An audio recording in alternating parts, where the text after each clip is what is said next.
Are listening to Vanishing Foam Monthly, our new women's football magazine show looking at women's football all around the world. And we have someone who's on a different side of the world to me, Laura Bryan slash Laura Ryan. I always say the wrong one. I feel like you just change your name depending on which one I call you. But Laura, Exactly. thanks for joining us anyway. Yes, of course. Happy to be here.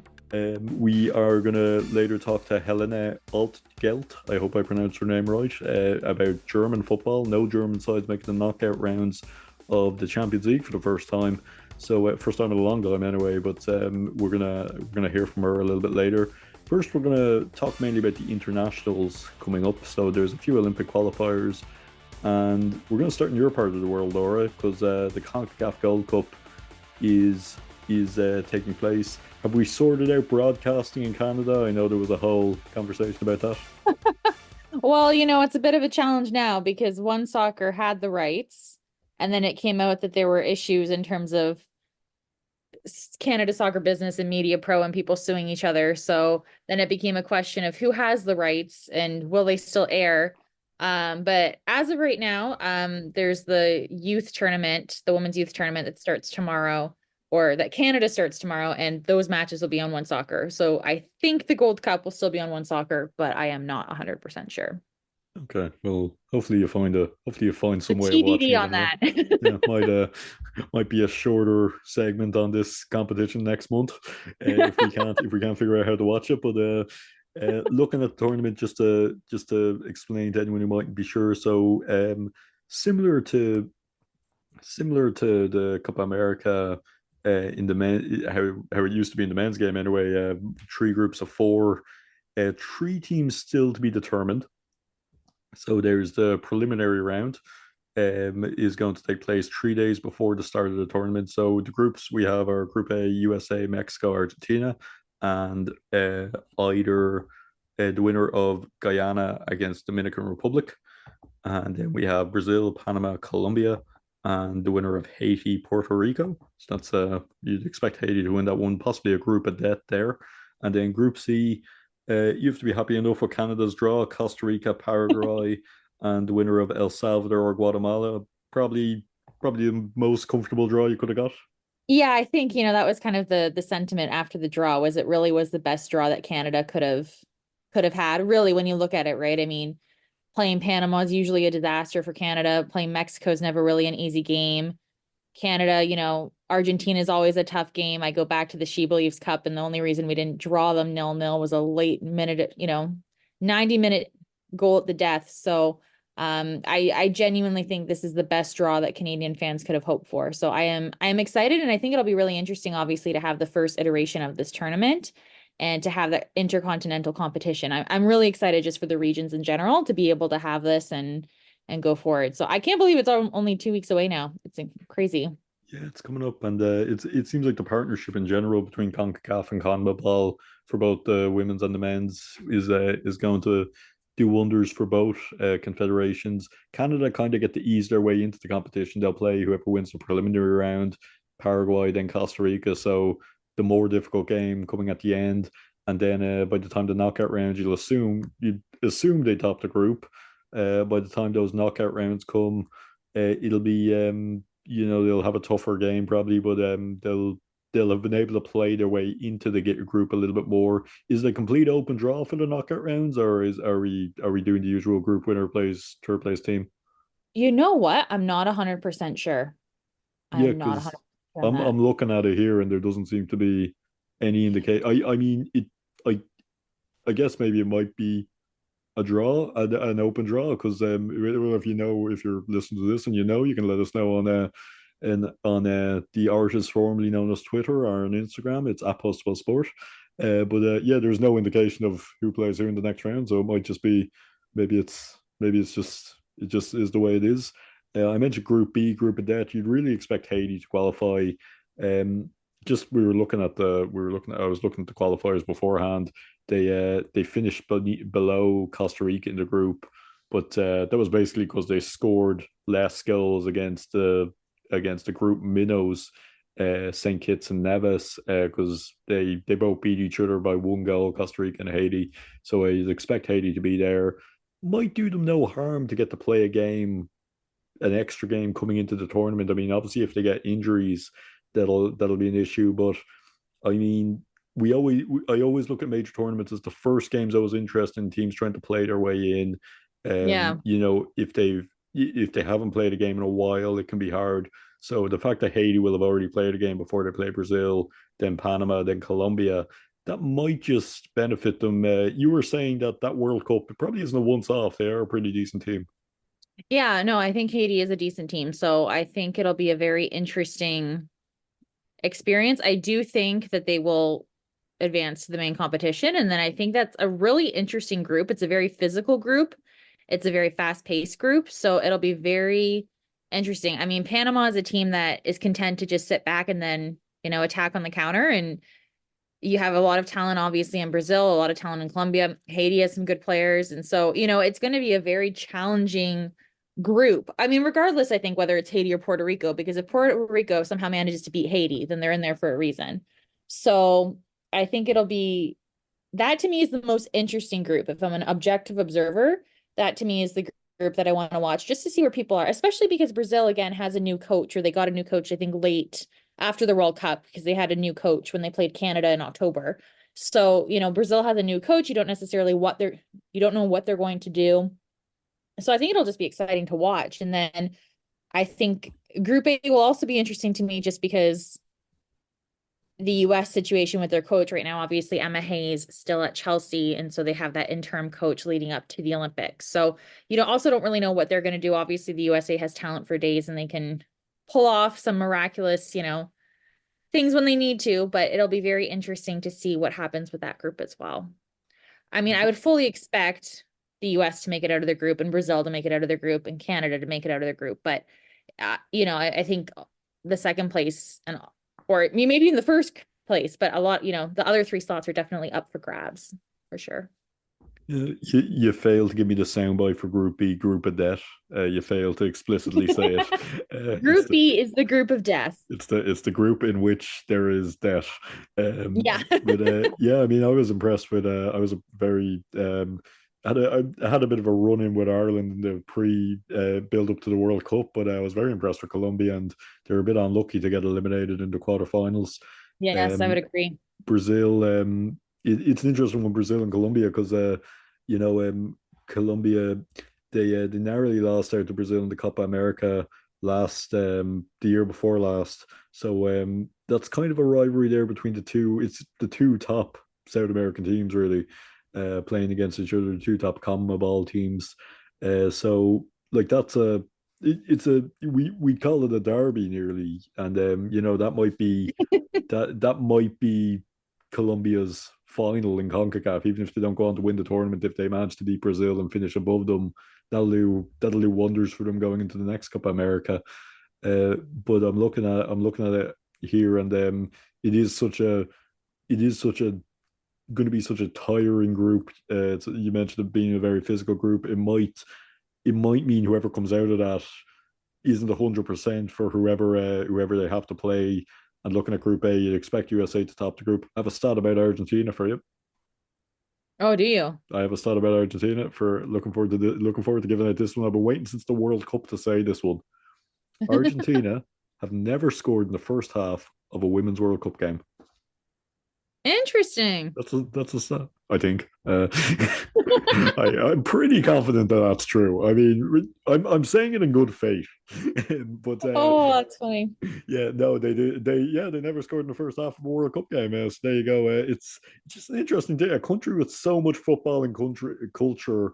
I mean, I know they won the Copa America once, but it's just never. It just doesn't seem to happen for them in the women's game.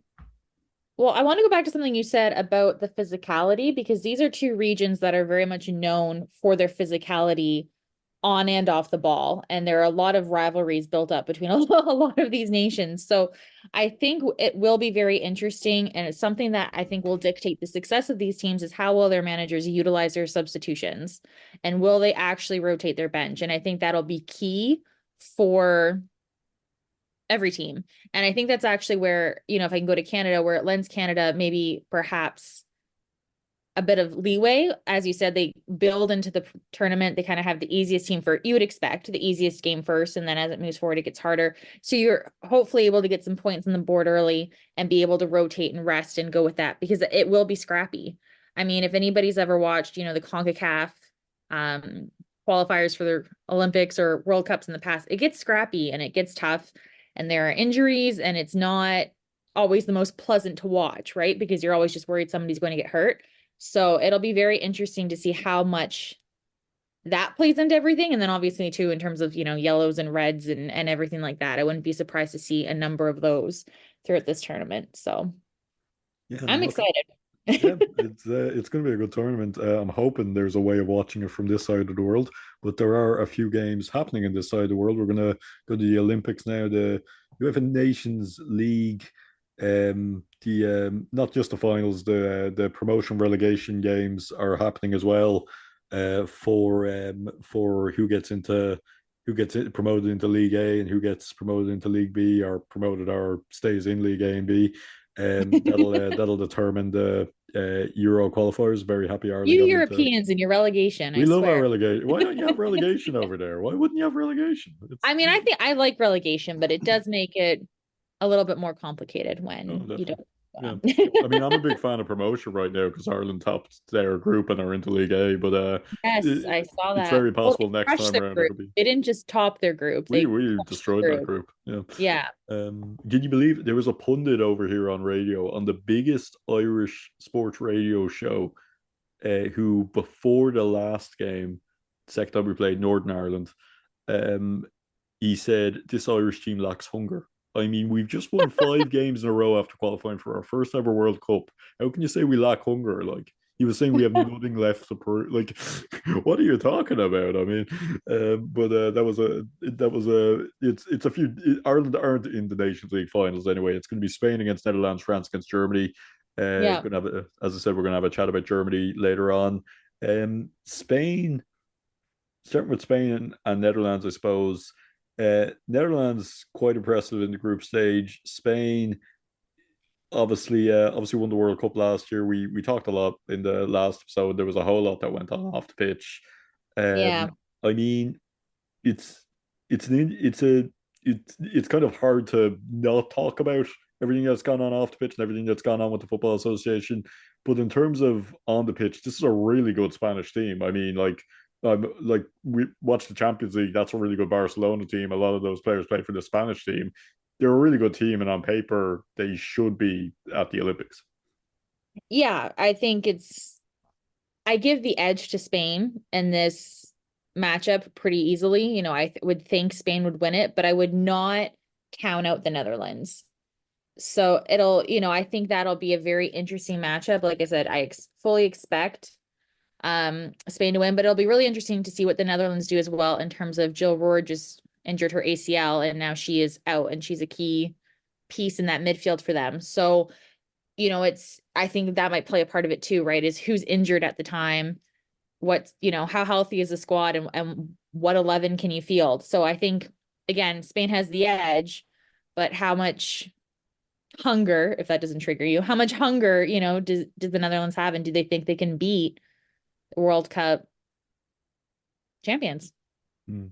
It's yeah, like I mean, watching Spain, they managed to win the World Cup, not convincingly. I mean, it was a fairly open World Cup, and it could have gone either way, anyway, at various Mhm. times. But they managed to win the World Cup with everything going on off the pitch. So now under new coaching, you'd have to imagine they're in a better place in that sense.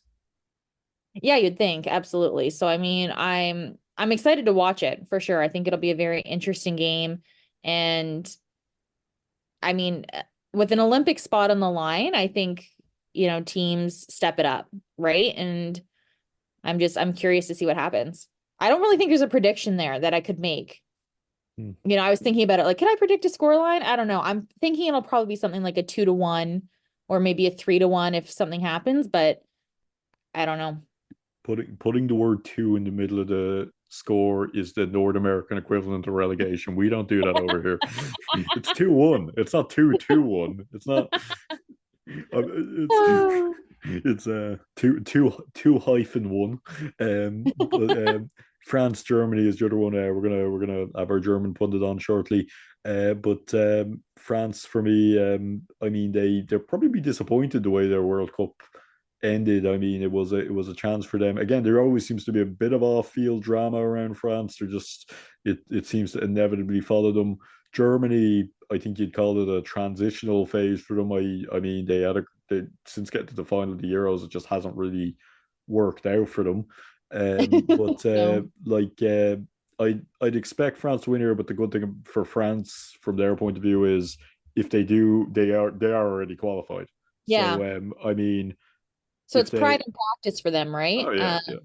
I mean, so they could probably afford to rotate their squad a bit. It doesn't really make a difference to them if I mean, I think they'll go in to win it. I think uh, you field your best 11 and you go in to win it because the chance to play a top 10 team doesn't always happen, right? And so, in order to get practice against that type of opposition in that type of competitive match, you want to field your best 11 and you want to play. I think it's just there's not as much obviously riding on it for them in terms of competitive outcomes. It's really just we want to win. And it's the pride thing, like I said, right? It's you want to practice like you'll play in the Olympics. And in order to do that, you want to field a good game against Germany, and you can't afford to maybe rest on the fact that you already qualified. So, and also you want to win the Nations League. So, that's just another feather in your cap if you can win that. So I think, yes, France has less to lose, but I think maybe there might be more expectations on them because of that, because they know they're hosting the Olympics, because they know they'll be there,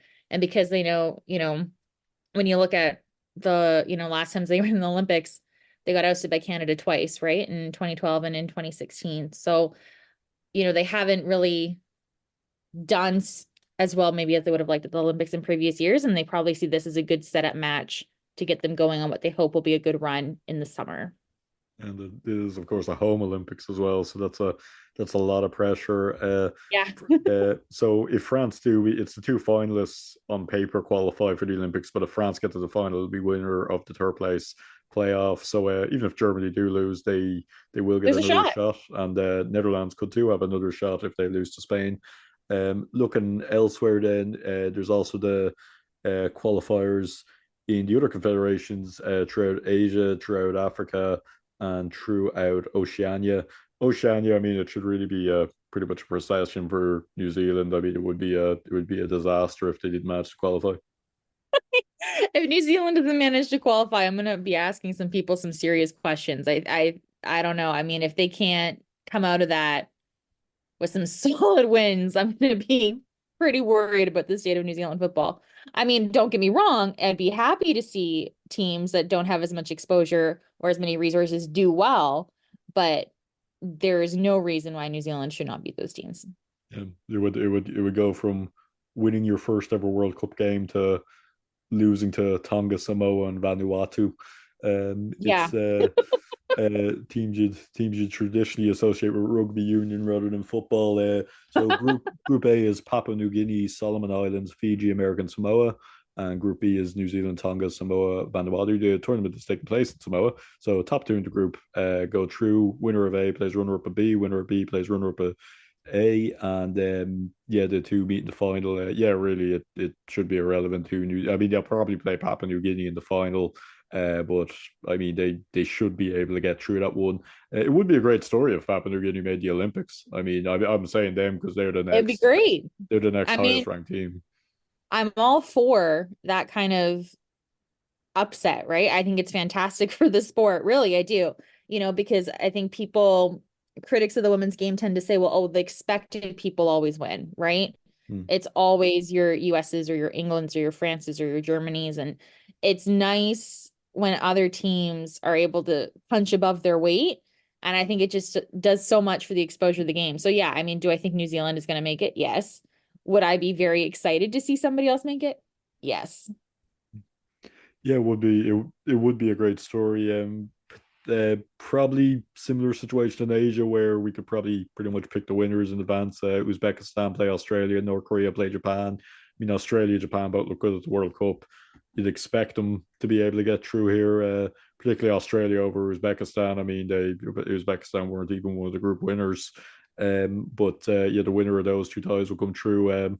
any chance of it. I mean, Sam Kerr missing for Australia is one thing, but they managed well without her in the World Cup, and I mean, um, yeah, like it's a different level, really. I mean, Australia and Uzbekistan. I mean, you never want to lose your star player, obviously for obvious reasons. But the fact of the matter is, Sam Kerr will not be back for the Olympics. Like, there's just no way recovery time wise that she'll be back. So they have to learn to adjust without her. And Australia, I think, has enough talent on their team to beat Uzbekistan. There's no way that they don't beat Uzbekistan. You know, like if it comes down to Sam Kerr being the difference maker, then I think Australia has a bigger problem, to be honest. Yeah. So, yeah, I will be curious to see. I just like watching football, right? I mean, that's why we're here. That's why I'm, we're here. That's what the show's about. so I will like to see what ends up happening Yeah, for sure. looking at it, I mean, Australia, it's probably no hard. I mean, the fact that it's over two legs as well, and same with Japan against North Korea. The fact it's over two legs, it's difficult to see either North Korea or Uzbekistan winning. Yeah, kind of getting positive results in both those games. Really, if they could be competitive in their home game, that would be something. So looking at then, the African qualifier won't be decided this month. It won't be decided until April, but we have the third round of qualifiers. So four ties here: Ghana against Zambia, Tunisia against Morocco, Cameroon against Nigeria, Tanzania against South Africa. You can see some of those teams playing at the moment in the men's Yeah. AFCON as well. But the winners of those games will go into the fourth round.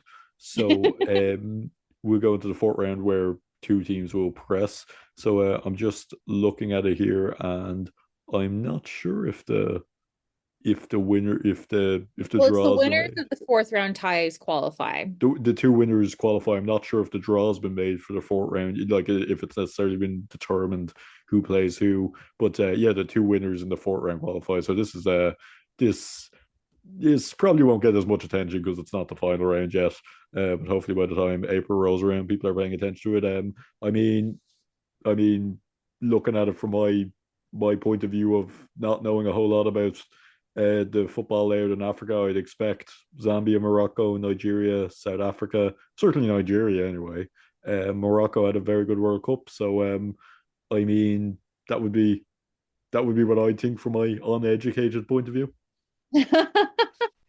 I mean, yes, I would also expect Nigeria to go through, but Cameroon, I would not be surprised if they put up a big fight, you know. I could see Cameroon fighting back. So that to me is an interesting one to watch.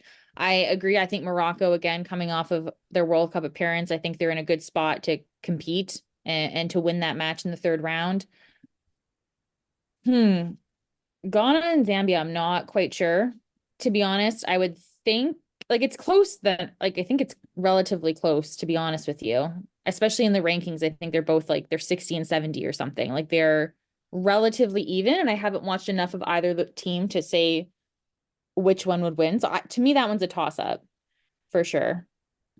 Zambia But had a pretty disastrous World Cup, in fact. So yeah, there's I'm looking here at Ghana, and they were comfortable in the second round, and I'm looking at they were comfortable in the first round as well. So I mean, they they managed to find their way through easily enough to this stage. So yeah, I mean they probably could. It would be a great story if they managed to make the Olympics. I mean actually the draw I can see now the draw has been made, and it'll be the winner of Cameroon, Nigeria against the winner of Tanzania, South Africa. yeah. So you'd expect that to be Nigeria, South Africa, and Morocco or Tunisia against Zambia, Ghana. So yeah, it looks like a. I mean, based on the World Cup, you'd be saying a decent route to the final, a decent route to qualifying for Morocco. South Africa, obviously, they won the last edition of the AFCON, so we had our African women's football pundit on in the build up to the World Cup. So we'll try to get in touch with him by the end of April if he's willing to come back on the show. If you're listening, please come back on the show. Can't remember your name. But it's yeah that won't be sorted out until April anyway. So yeah, like you said, it'll probably be the teams we expect to qualify. It's harder to predict UEFA, but probably to be the teams we expect to qualify. And hopefully, when the Olympics does roll around, it's not it's not a predictable one anyway. I mean, we'd have to hope. Like I'm looking at the teams in it. They're all the teams that have qualified so far. The five names that are in it are all pretty decent team, pretty good teams. So we'd hope the matches are tight. We'd hope it's like we saw in the World Cup from the quarterfinals onward, just like a really tight competition. And you mentioned there we were talking about it last time. There was kind of a big gap in quality there in the past in women's football. We don't want to see you know, a team in the top 10 beating the team ranked between 11th and 20th 5-0 or something like that. That's not good for the sport. We No. we see it in men's football. There are hammerings, but the teams ranked between kind of 5 and 30 are closer in quality than the teams have traditionally been in the women's rankings. So we want to Right. see that's why the World Cup was so great because it was competitive. I mean, yeah, there were a Yeah. few big scores, but even Vietnam in defeat against USA were quite good. We mentioned Zambia there; they were the kind of only team that had a particularly bad World Cup. But everyone was fairly competitive. I mean, I was happy enough with how Ireland did against three teams who have more World Cup pedigree. So, we want that to continue, and that'll help the game grow. Yeah, absolutely. And I even think like, watching the UWCL this past week in terms, Benfica drawing Barcelona, right? Like you're having these unexpected, to me, it was unexpected, these unexpected results, right? And I think that just goes to show the gap is closing in some ways. So it's exciting for me, for sure, to see what's happening in the sport. And we're going to turn our attention now to German football. So you mentioned the UWCL. No German teams making it through. So we're going to talk to our pundit Helene Altgelt about that.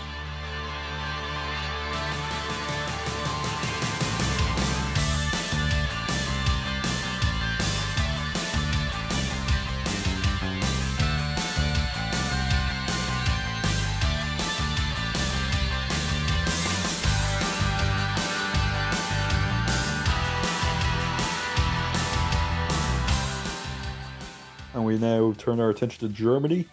We have Helene Altgelt. I hope I pronounced your second name right. I didn't actually have to pronounce your second name. Helene, thanks for coming on the show. Thanks for having me on. So an interesting time for Germany. I mean, a while ago in the Euros, making the final, narrowly missing out. Possibly could have won the game if Alexandra Pop had been fit. But then suddenly World Cup's a bit disastrous. And now the Champions League has gone really badly for the three German teams involved. Just overall, what's going on in the German women's side of things? Is there anything in particular going wrong, or is this just kind of generally a bad year? Well, yeah, I think it's definitely a tough year. And I think there's no need to see things overly negatively or to say like Germany won't ever be successful anymore in the future, because I think actually the development has been quite good in the last years. So pretty much like in England and in many other countries, there was sort of like a boom for women's football and many attendance records and clubs investing. So that's actually very good. But at the same time, you kind of see that Germany missed to invest earlier. So what they did in England or in France as well. So there was the World Cup 2011 in Germany, and then I think this was really a missed opportunity to kind of invest and to build on that. And Germany were just so dominant for a long time that I think they just thought they could go on without doing more. And now they're just finding out that they can't, and investments growing everywhere. So you need to do more to be able to compete. And I think that's a hard lesson that has been learned in the last year. Seems to be a similar lesson that the USA learned at the World Cup, that there maybe was a time where Germany, USA, certain teams, they were the powerhouses and no one could really get near them. now there's a lot more evenly spread quality in the women's game. We saw that in the World Cup. I said it on the last episode. I was worried that with the expansion to 32 teams, maybe we'll see some big score lines, maybe we'll see some hammerings, big defeats. In fairness, most teams were relatively competitive. So Germany possibly suffering, like you said, from other countries catching up. It seems as though, like, going back to the World Cup, that was the kind of group you'd expect Germany to top. I think it was kind of an interesting, all the runners up of the continental competitions. It wasn't necessarily an easy group, but certainly after the game against Morocco, you would have expected them to get through. What do you think went wrong in the World Cup? Yeah, I think things didn't go very smoothly even before. So they played a couple of friendlies or qualifiers, and they didn't perform well in any of those games, really. So many people were a bit skeptical before, but at the same time, it had been quite similar for the Euros, and then they just turned up for the tournament, which was very, very surprising at the time. So people thought, okay, maybe they can show their true face in the tournament again. And they didn't. I definitely don't think it's a case of having not enough individual quality. So I think it was more tactical errors in that case, because Germany have got lots of creativity, but they just didn't bring that to the pitch at all, and were very harmless in attack, and yeah, vulnerable at the back. So I think they definitely should have done better with the players they have. And the Olympic qualifiers coming up. Before we get to that, fast forward a bit to Champions League. Wolfsburg getting eliminated in the qualifiers. Bayern not getting out of the group. Frankfurt not getting out of their group. It's I mean, you normally associate the women's Champions League with German women's sides. I mean, you'd normally expect the German side to go deep into the tournament, even more so than the men's Champions League. So was it just again bad year, or is there an underlying problem in the Bundesliga? Yeah, it's definitely historical. I think it's the first time since 2001, even, that there's no German team in the knockout stages of the competition. So it's a huge shock for sure. So in Frankfurt's case, I think it's understandable because it was their first year in the competition. So yeah, nobody would have really said they need to go through, but it's different for Bayern and Wolfsburg, of course. Especially for Wolfsburg, it was, I think, a huge shock, having been in the final just a couple of months before, and then going out in the qualifiers, even not even the real Champions League. So many said it was bad luck with the draw, but you still have to win that game when you're Wolfsburg. I think it was pretty hard for them because it was just before, just after the World Cup, and you could still see that players were really tired. But of course, you shouldn't make like too many excuses, and they still need to make it. And it's similar for Bayern. They had many chances to go through, just weren't clinical enough. Tough group again, but with the players they bought in the summer, like Pernille Harder, Magdalena Eriksson, and some top players from the Bundesliga as well, you normally expect them to go through. They wanted to go for the title, even so it was a huge disappointment. And yeah, I think it's not a good look for the league in general as well. So the question is if the Bundesliga will still be able to attract top players if the clubs don't make the knockout stages of the Champions League. I think in both Bayern and Wolfsburg's case, it's not really, again, it's not really a case of having bad quality or something. They normally should be doing better. They have invested, especially in Bayern's case. So I actually think they will come back. I was a bit surprised that Bayern's coach Alexander Strauss was very optimistic even after the game, and he said his prediction is that they will win the Champions League soon. Even I'm not sure if I agree that they will necessarily win it soon. But I think actually they're on the right track, even though it might not seem like it. But Bayern have really stepped up in terms of investment in the last years. So yeah, I think that's definitely a bad look and bad year, but I still wouldn't be too negative and say that the Bundesliga is finished or something like that, because many mid-table teams as well have developed quite well, and they've got the ambition to get closer to the top. So I think it's going into the right direction, and at the same time, yet competition's getting bigger and bigger at the European level, and Bayern have said often too that it's very hard to compete for the top players, because at this moment there's very few top players, but there's so many clubs that want to have them, and that are willing to spend lots of money, sometimes more than the German clubs do. So I think that's a bit of an issue.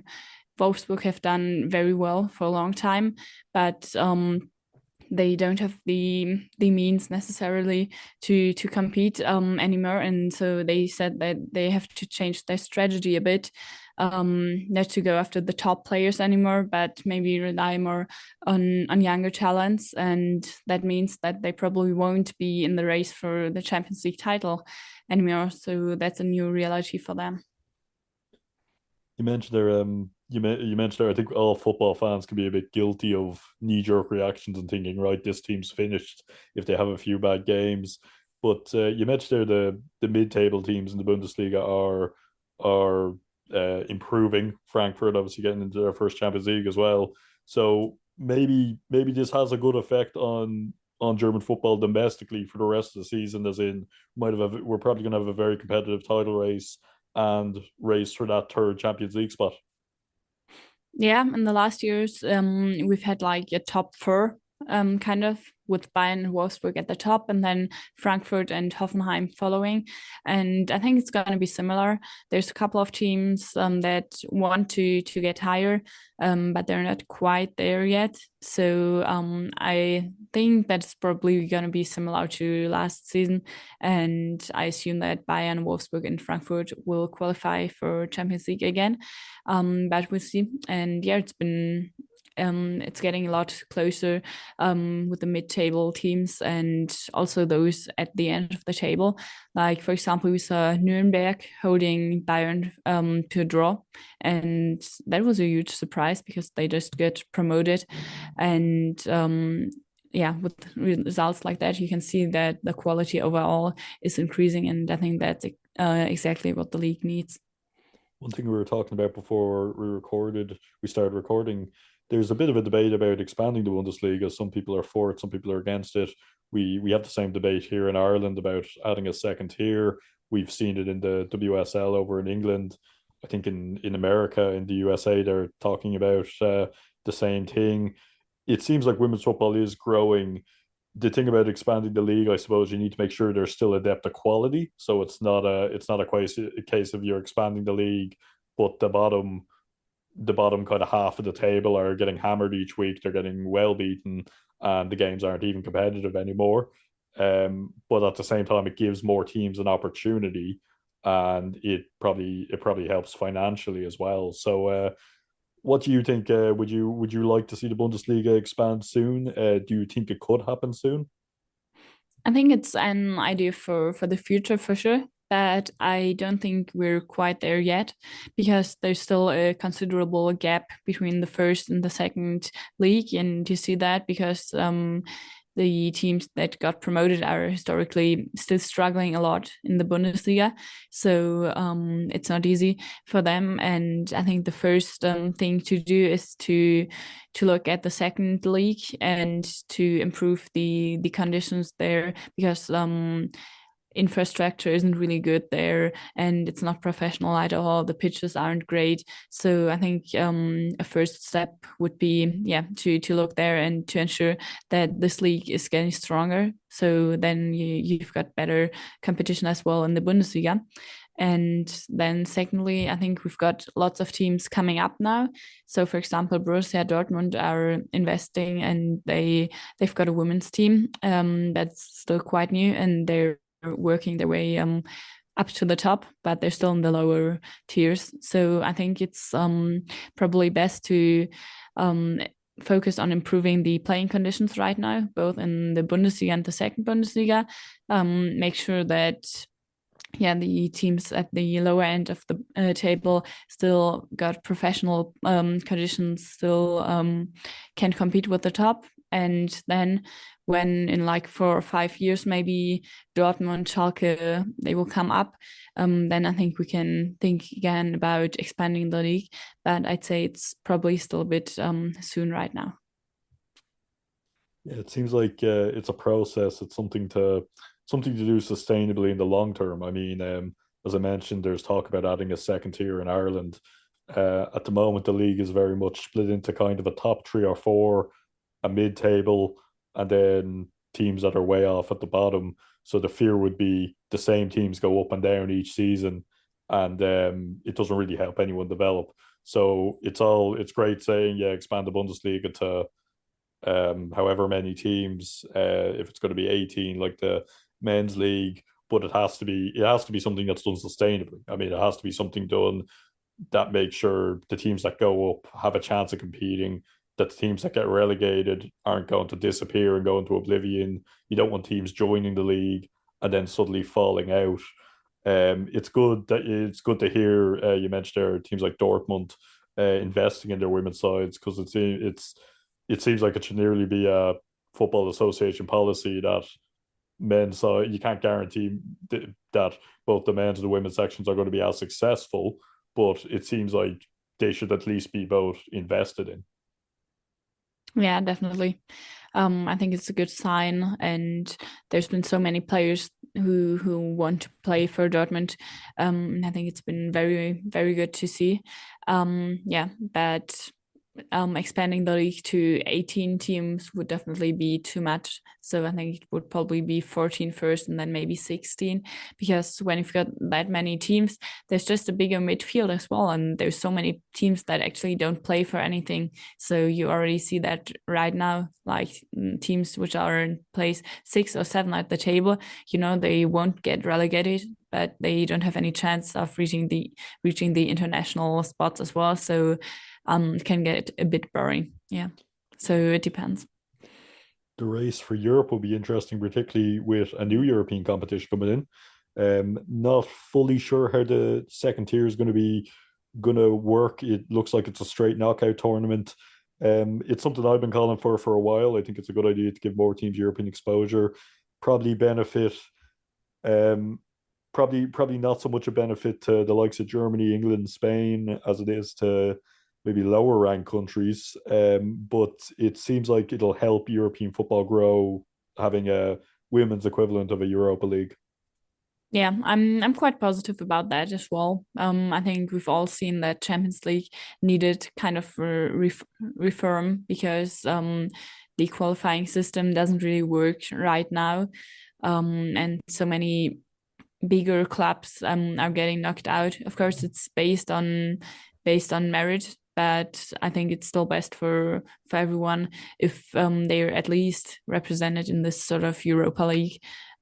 So yeah, and many other clubs will get the chance. I think it's been so important already in Champions League to have this money to be able to invest then, and it can help the leagues as well. So I'm looking forward to this, even though yeah, it might mean more games and all every season. So we still have to see how it works out exactly, but I think it's good. Yeah. And the games coming up are the Olympic qualifiers, the Nations League semi-finals and final. So essentially, France have already qualified. They're in the semi-finals. If they were to make the final, then the two finalists are going to qualify. If France are one of the finalists, then the winner of the third place playoff will qualify. Is this a priority for Germany? Is this something? I mean, obviously the Euros next year, not qualifying for the Euros would be inexcusable. It would be a disaster. Seems strange saying that from an Irish point of view, where we were just happy to qualify for our first major tournament. But Germany need to absolutely qualify for the Euros. So it'll be interesting to see how they use these Olympic qualifiers. Is this going to be, are these two must-win games, or is this going to be kind of a transitional time into the Euro qualifiers? No, it's really important. I think I think the Olympics are kind of seen as a chance as well to get some redemption for this horrible World Cup this summer. So it would be really, really important to qualify just as a sign as well. We're still here and we can compete. So yeah, I think they will definitely try to qualify. And they were in luck, obviously, by drawing France. So I think the chance is there. I don't think Germany would have had any chance against Spain, and maybe not against the Netherlands either. So they really want to win against France right now. And yeah, I think it would be very important. They're still in search of a new coach as well. So they've got Horst Hrubesch right now, but he's just there for a couple of months, and he probably won't stay after the Olympics. So yeah, it's important to find a new coach, and there's many things to solve right now, many open questions. So we'll see how it goes. The federation has just appointed a new director just for women's football, and that hadn't existed before. I think that's a good idea. It's a former German national team player as well, Nia Künzer, and I hope that will help to put women's football and the women's national team more in the spotlight, and develop better structures to ensure that there won't be another disaster like this World Cup. Despite the fact things haven't gone great, there's still a lot of very good talent in that German team. In particular, Lena Oberdorf, I remember she really lit up the last Euros. She's the kind of player I think would make it into any team. Who are you excited about coming through, the younger players in this German national team? There's lots of talent. I'd say one of the names you should look out for is Mara Alba. She's a Hoffenheim player, and she's been great this season. She's 18 or 19. Sorry, I don't know her exact age right now, but she's got loads of goals already. She's a winger, and I think she might be one of those creative players Germany really need in the last years. In the next years, and similar for Wolfsburg's Vivian Endemann. She's very dynamic as well, great at carrying the ball. And then obviously Germany have got some great young goalkeepers coming through, so that's a good sign as well. So I'm positive about that. Well, Helena, it was nice to talk to you. Can you tell us where we can get all your stuff on 90 Minutes and on your own social medias? Yeah, I'm not that active on Twitter X anymore, but you can still drop me a follow if you want to. It's at HS Altgelt. Yeah. So it's just DE instead of 90minute.com. Okay. But yeah. Okay, so 90minute.de. Helena, thanks very much, and hopefully we talk to you again soon at some stage. Thanks. And it's at Postbus Sport on Instagram and Twitter/X, and postbus.sport.blog for all our content. And make sure you subscribe to never miss an episode of any of our podcasts.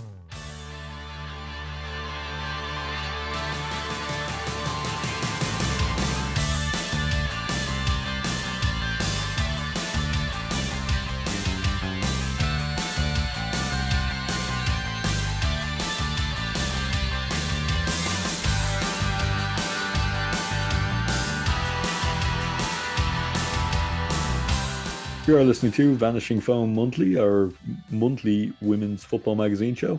And we're going to just finish off by looking a bit at the Champions League.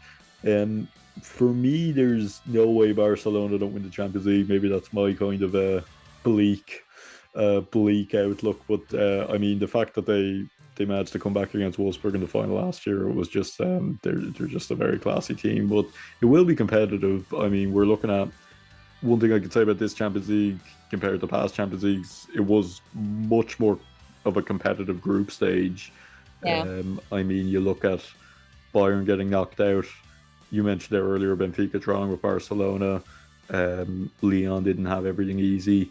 And our BK Häcken from Sweden doing well to finish above Paris FC and Real Madrid. So, Roma getting knocked out as well was another big one underneath Ajax. So, there were a few surprises, and that's good because in the past, it felt like the Champions League didn't really get started until the quarterfinals. Yeah, exactly. In terms of competitive games. But now we are having that bit of a competitive game. But the draw will be made. You might be listening to this by the time the draw is made. The draw will be made on the 6th of February, and this is going up on the 2nd of February. So you might already have had made the draw. Let us know who draws who from the future. But it's yeah, Barcelona were ultimately comfortable enough in the group, and I just can't see them not winning. I don't know how does it look for your end. Are we? Is it going to be a close one anyway? I would think Barcelona will make the finals. I'm not 100% on them winning yet. Okay. Yeah. Okay, that's kind of ominous. I mean, it's kind of it sounds like a threat. Well, look, I think this group stage actually did expose some weaknesses that they have, and I mean, I think they're still, you know, a top team, but they have weaknesses, and I think better teams might exploit that. So, I don't think it'll be smooth sailing if they end up winning the tournament. Yeah, I don't think it'll be. It seems like, I mean, we talked about it last month as well. It seems like generally across the board, the gap in quality is closing. So hopefully it's not. Hopefully there's no double figures aggregate scores anyway. But it's the Champions League is getting a bit of a reboot in a couple of years' time. It's getting a reboot in the men's edition next year. But we're moving to what's called the Swiss model. So it'll be 18 teams, one big group. That's for the 2025-26 season. But what I'm liking about this as well, they're adding a secondary competition. And I think it's a good way forward. I mean, there's an extra round of qualifiers as well. So basically, more teams are getting European football exposure. We have 3 teams in the men's edition. It makes sense that there's probably no point adding a third competition until the second competition is bedded in just yet. But I like the idea of the second competition. I mean, it's especially from an Irish point of view. I mean, it gives more of a chance to qualify, play a few more European games. So often it's been a case of teams go into the first round, they play 2 games, and then that's it. And again, the qualifiers are often quite predictable. Weren't as much this year with Arsenal and Wolfsburg getting eliminated. But I suppose the other thing, the 18 teams league stage, it's called, is the other thing about that is it guarantees we're going to see probably all the best teams in Europe, which is good for the tournament because, I mean, you look at like Arsenal are a team that have a big fan base in England and abroad, and they people miss out on them not being in the Champions League because it means one less team to follow, one less, like there are a lot of Arsenal fans, there are a lot of people who follow Arsenal. Now suddenly them not being in the Champions League maybe makes people lose a little bit of interest in the group stage.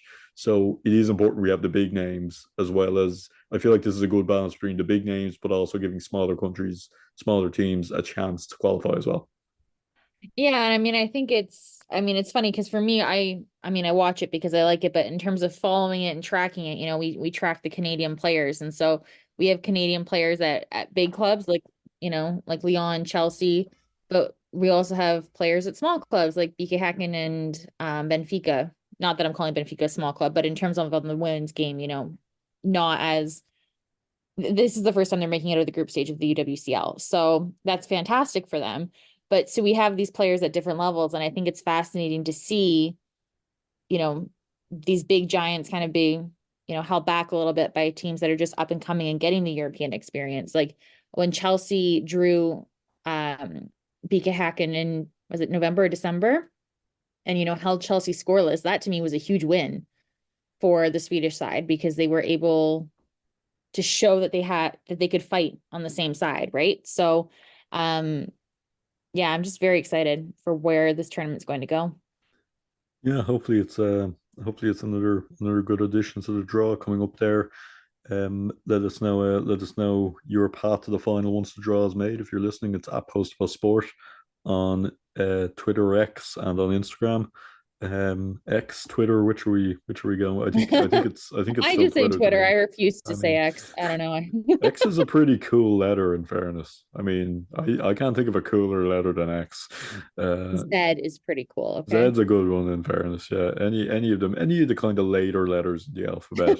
Like you could go with a V as well. So there's a few options down there.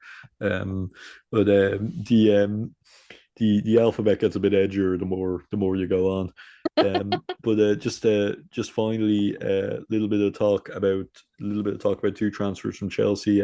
Well, one non-transfer. Sam Kerr has signed a deal in principle to stick around, and they signed a player who impressed in the World Cup, Myra Ramirez from Colombia. I was watching them on the weekend, and they like to play their football, but teams tend to sit back deep against them. So it's no harm having that kind of more physical, direct route that they can go as well, because they like to pass the ball around. But Myra Ramirez, big physical striker, really good in the World Cup. I mean, now they have someone to lump the ball up to and kind of beat up defenders, and play that bit more of a direct way. I always think it's good if teams have two kinds of outlets, that kind of more finesse and the more physical direct type of route. So I think that's a really good signing for them. And a few Irish players on the move, which we'll be talking about when Pelham back is back later in the week, or later in the month, I should say, ahead of the new Irish domestic season starting, and before Ireland played our first friendly. So it'll be the 22nd of February, new episode of that, and you can listen to that on Spotify. Make sure you subscribe to Spotify. So to us specifically on Spotify, not to Spotify in general. Don't just subscribe to Spotify on social media. Subscribe to our channel. Laura, anything else you want to bring up before we wrap things up? No, I just think that February is going to be a really big month, obviously, for women's football internationally in terms of what's on the line for a lot of these teams, but also just the number of games that we have going on and big tournaments. So I'm very excited to see what happens and the outcomes of all of these matches and tournaments. And I think we're in for a very exciting month. And I think we'll have a lot to talk about next time. I hope so. Next episode coming in March, first Friday of every month. Hopefully every month. Anyway, hopefully no one can cancel us. I mean, it's not like we can be cancelled. I mean, so don't jinx it, my friend. Yeah, don't jinx yeah, I guess maybe. But Laura, thanks very much for coming on, and you can let us know where we can follow your social media blog / social media account slide. Yeah, so my personal account is at BryLaura11 on Twitter or X, whichever you prefer. And then I help run Rise Higher, which is at Rise Higher CA, which is dedicated to everything Canadian. So if you are curious about the Canadian players, that is the place to go. Everything Canadian. Well, Canadian women's football. Okay. I mean, not everything Canadian. I'm not debating different types of poutine here, but okay, yeah. Right. Nothing to women's do with football. Nothing to do with maple leaves in general. It's just. Oh, geez. Okay. That's what everybody thinks of us, just maple leaves. There's a big one on your flag. I mean, what else? Yeah, that's true. I mean, yeah, touche. And it's at Post Plus Sport on social media. postplus.sport.blog is where you can find all our stuff on the website. Make sure you subscribe on Spotify. Never miss an episode. Our men's magazine football show comes out on the first Tuesday of each month. That's Back of the Net. You can get that one on Spotify as well. And our Irish women's football show will be out soon. And we're planning something for Irish men's football too. So hopefully there's news on that. But make sure you're following us on social media. Thanks very much for listening and enjoy the football.